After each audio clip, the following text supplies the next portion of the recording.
I'm going to commit a radical act. I'm going to speak the truth. We should stand for our national anthem. Marriage is a holy covenant before God. An unborn child is a child. Children do best when they're raised by a mother and a father. The Wuhan virus came from Wuhan. And there is a difference between boys and girls. I want you to pause and think for a second that just a few years ago, every one of those statements would have been utterly uncontroversial and blazingly obvious, even to the most dim-witted among us. And today we're at a moment where saying those words can get you canceled. Saying those words can get you fired. Saying those words can get you erased. And I'm here today with two very simple messages. Number one, we need to defend America.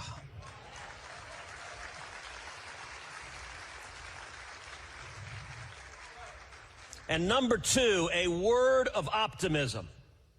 Revival is coming.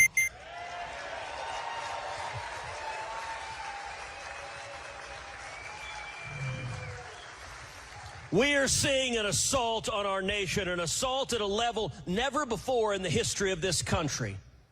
All of the foundations of this country are under assault. The Constitution is under assault. The Bill of Rights is under assault. Our founding fathers are under assault. The eternal principles America was built on are being attacked each and every day. And the left is like the Terminator.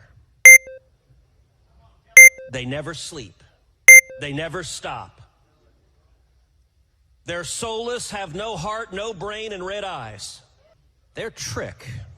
They want to convince the men and women here, they want to convince patriots across the country that when you think obvious truths, that you're alone. That nobody else thinks that. They control the airwaves, they control media, they control journalism, they control education, they control Hollywood, they control culture, and they try to tell us nobody else thinks like you do. There's a corollary to that, which is the greatest trick the left has ever played, is to convince millions of Americans we are alone and that the American people aren't with us. What they're doing is wrong, and it's built on a pile of lies. You know, Andrew Breitbart once said, politics is downstream from culture. Politics is culture. If you want to hold on to your faith, if you want to hold on to your freedom, then you have to rise and answer the call to defend America. The numbskulls in the media will say, see, it's a call to violent action. No, you nimwits.